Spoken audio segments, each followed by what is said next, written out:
Bismillahirrahmanirrahim. Assalamualaikum warahmatullahi wabarakatuh. Innal hamdalillah nahmaduhu wa nusalli wa nusallim ala rasulil karim wa ala alihi wa sahbihi wa man tabi'ahu bi ihsanin ila yaumiddin. Amma ba'd. Jadi alhamdulillah kita bersyukur pada Allah Subhanahu wa taala.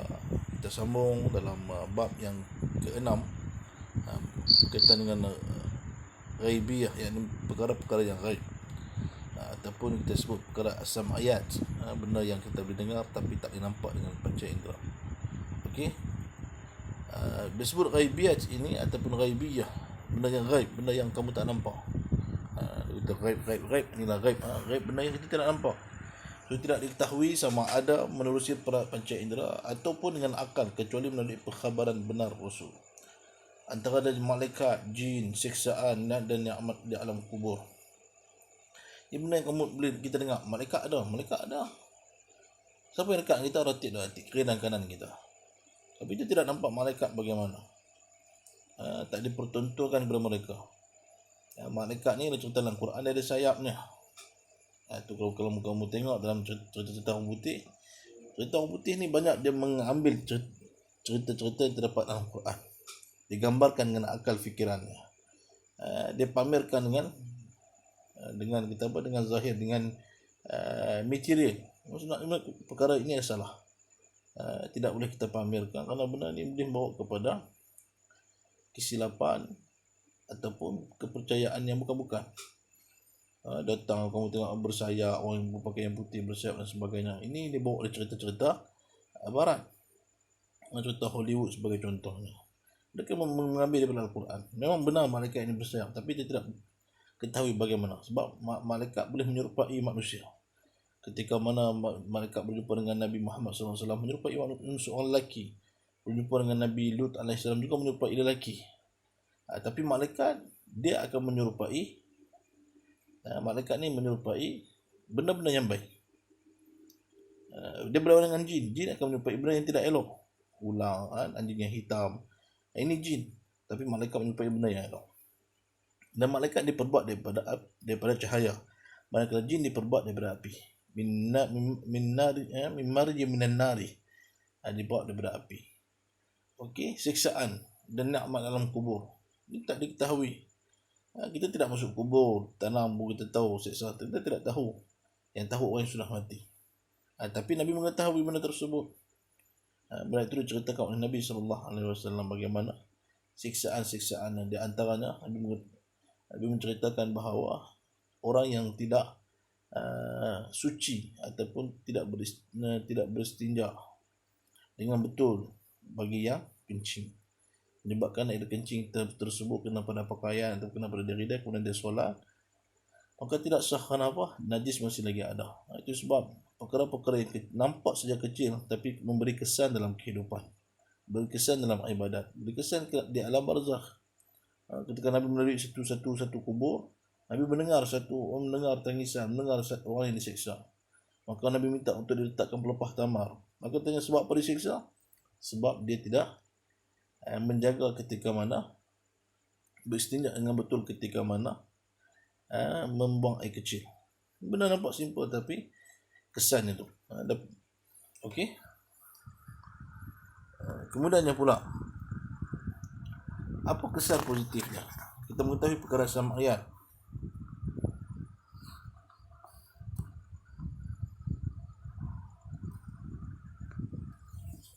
Okey, apa kesannya? Kesan positif apabila beriman dengan perkara ghaibiyah.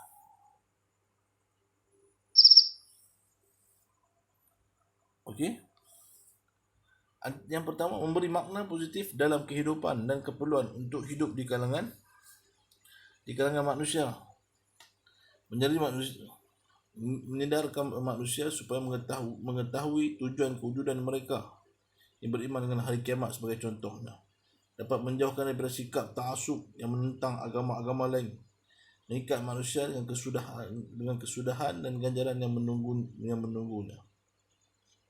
Jadi, apabila kita mengetahui perkara sama ataupun perkara ghaibiyah, benda kita tidak nampak, kita diceritakan dengan mizan, kita diceritakan dengan neraka, Mizan neraca akan menimbangkan amalan kita. Kita diceritakan dengan syurga. Maksudnya apa? Kesan positifnya adalah manusia akan berlumba-lumba melakukan kebaikan dan meninggalkan kejahatan. Ini kesannya. Sebab manusia diceritakan bahawa akan kehidupan yang paling azab adalah neraka. Kehidupan yang paling nikmat adalah syurga. Nak masuk syurga kena buat baik. Nak masuk syurga kena melaksanakan perintah Allah. Nak masuk syurga kena melakukan apa yang Allah telah suruh. Dan orang yang masuk dalam neraka adalah orang yang berlawanan dengan perkara tersebut. Tinggal apa yang Allah telah suruh, buat perkara yang mungkar, maka azab ataupun ancaman adalah neraka. Maka diceritakan neraka ini tempat yang azab. Dan surah Ad-Dukhan menceritakan bagaimana manusia dimakannya buah zakum, ta'amul athim. Diberinya makan buah zakum. Nama Ustaz sekalian, buah zakum ni buah yang berduri. Makan terlekat kat tengkuk. Bila terlekat, dia kata kat malaikat, berilah aku air. Aku teringat di dunia dulu ketika aku makan buah zakum, benda yang terlekat ni, lekat tulang ni, ayak ke ataupun lekat makanan ke, minum ayak untuk menghilangkan lekat tersebut. Tapi apabila dalam neraka tidak ada benda tersebut, ada air, tapi air tersebut merupakan air daripada timah yang mendidih. Timah yang dileburkan, dididih.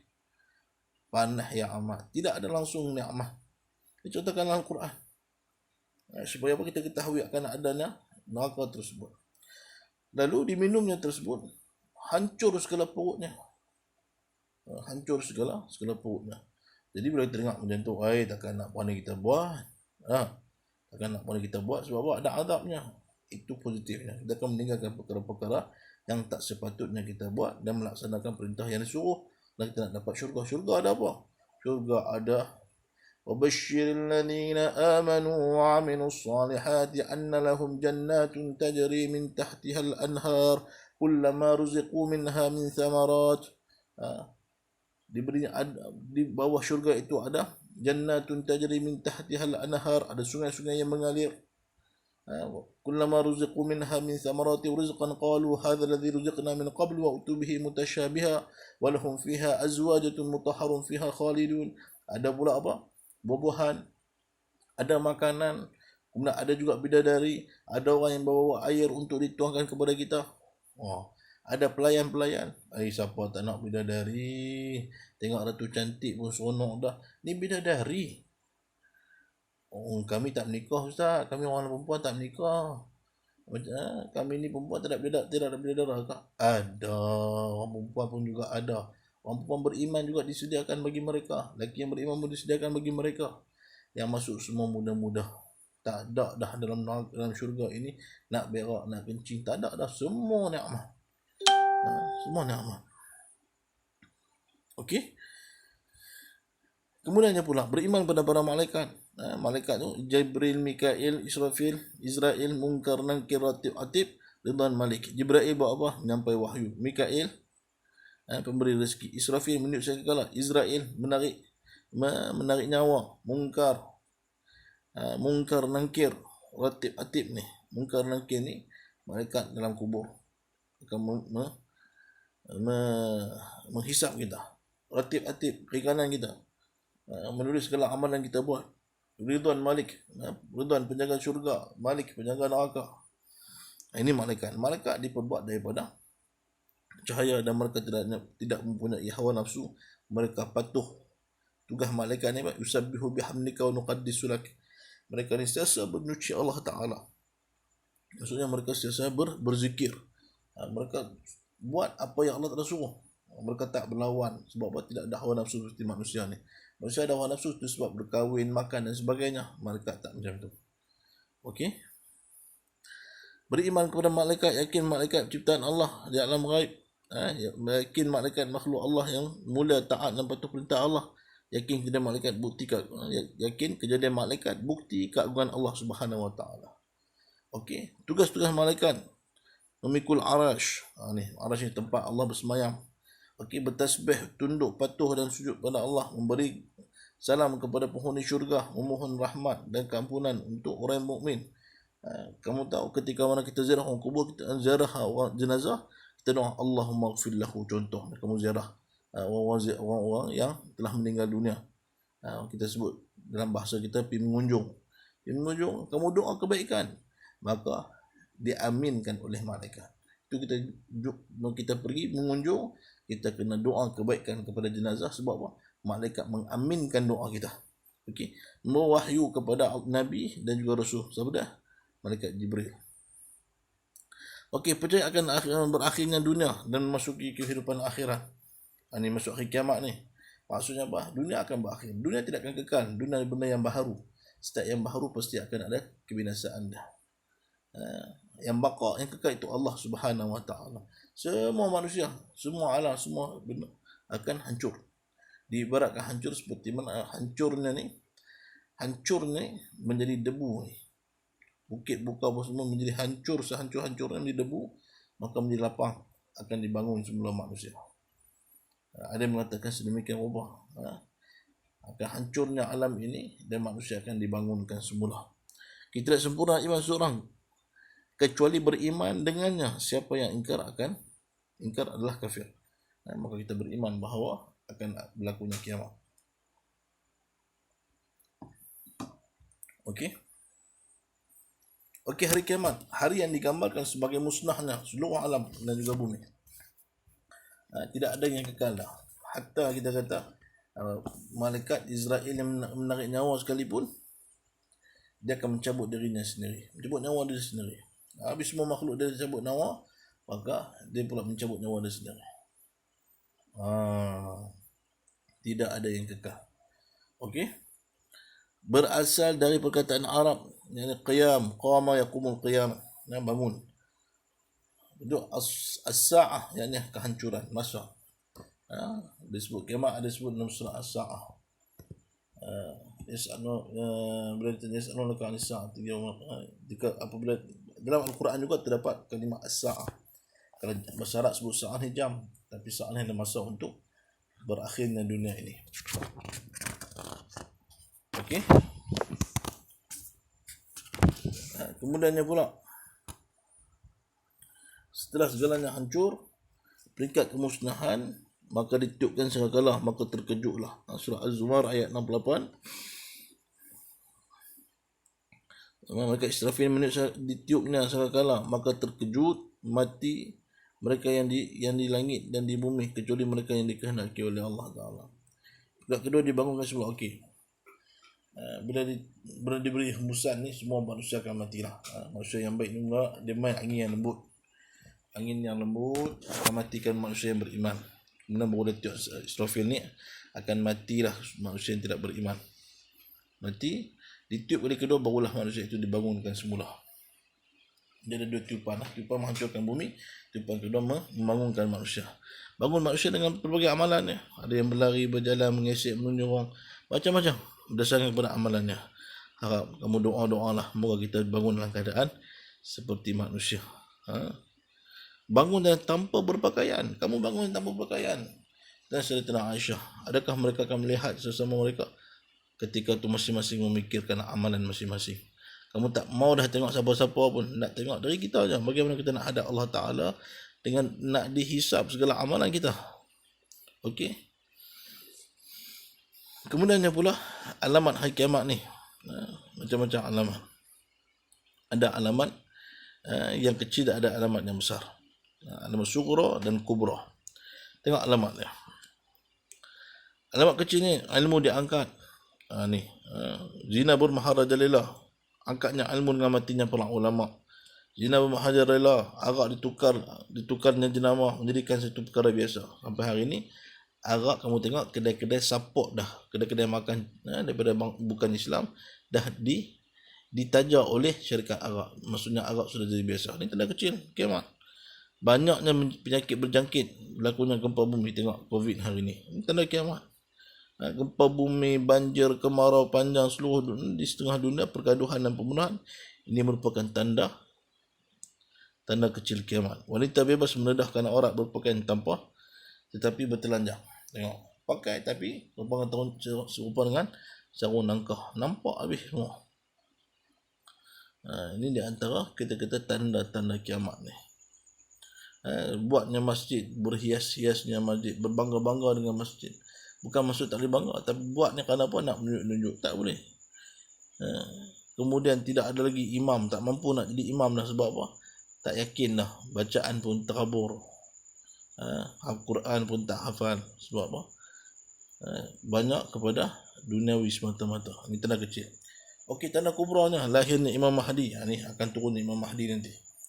Imam Mahdi akan dibangunkan, akan Allah Ta'ala bangkitkan Imam Mahdi. Dipilih ketika mana? Ketika musim haji. Imam Mahdi ini akan dibangunkan. Kemungkinan Dajjal membawa kesesatan kepada umat Islam. Keluarnya Ya'juj dan Ma'juj, terbitnya matahari sebelah barat. Tapi nak berlaku ni banyak-banyak cerita dah. Panjang ceritanya. Ulama berkumpul di Mekah. Sebab apa? Ketika tu sebelum nak tabalkan Imam Mahdi ni, ulama ni seluruh pelosok dunia ni berhimpun di Mekah, berbincang bagaimana nak menyatukan umat Islam. Sebab umat Islam ketika tu berpecah dah, ditindas dah, tidak ada satu leader yang mampu untuk menyatukan umat Islam. Maka berbincang-bincang, mereka katakan bahawa ada seorang nama Muhammad yang datang nak melakukan haji daripada Madinah. Maka mereka utuskan untuk dapatkan Imam Mahdi ni. Ditangkap dan bukan ditangkap lah, maksudnya diambil Imam Mahdi ni, dibawa sampai ke Mekah, dan mereka putuskan bahawa kamulah layak untuk jadi pemimpin. Maka ketika itulah Allah berikan satu kekuasaan kepada dia, satu kekuasaan untuk dia mampu memimpin. Pada permulaan dia tak rasa diri dia sebagai Imam Mahdi lagi. Dia mengaku Imam Mahdi tu tak sah. Yang duk ada mengaku ni tak betul.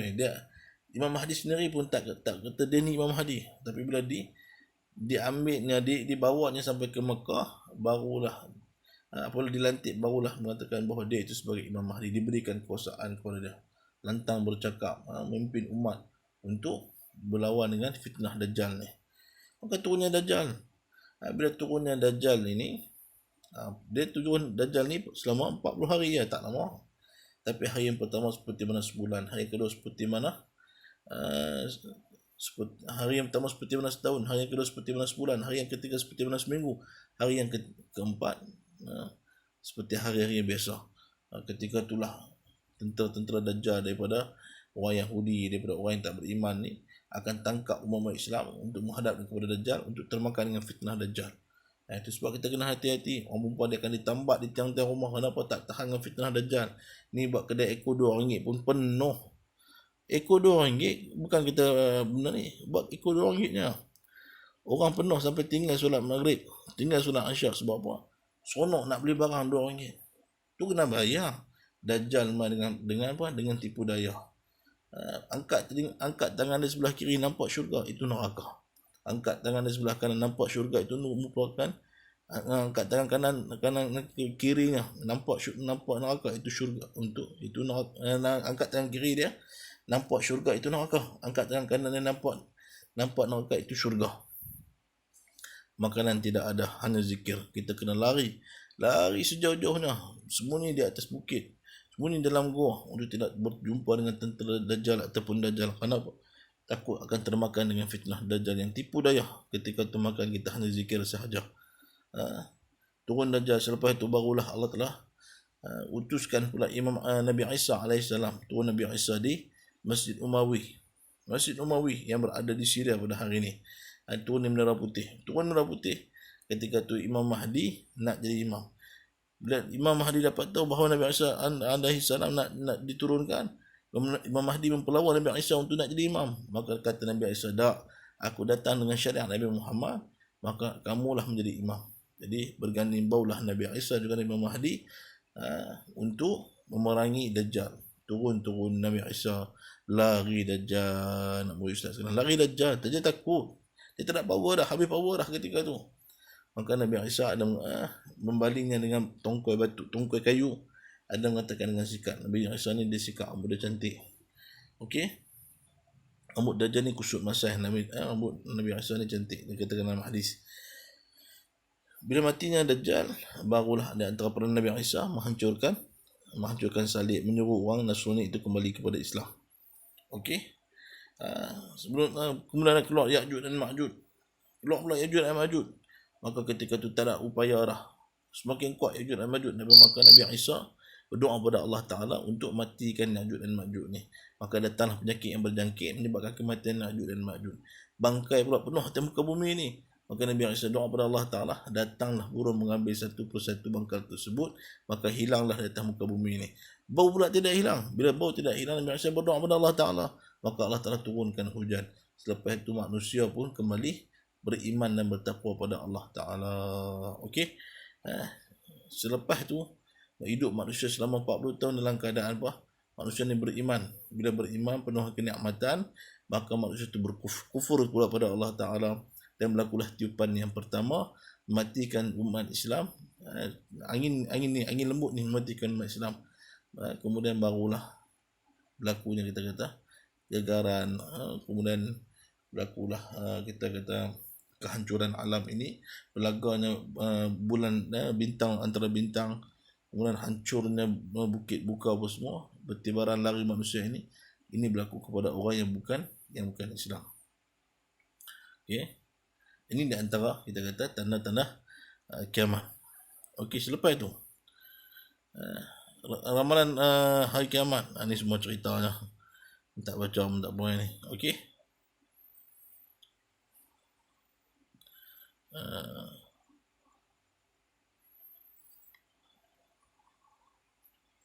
Ini ramalan, dia mengatakan geseran kutub magnet manusia, gempa bumi, peningkatan paras laut.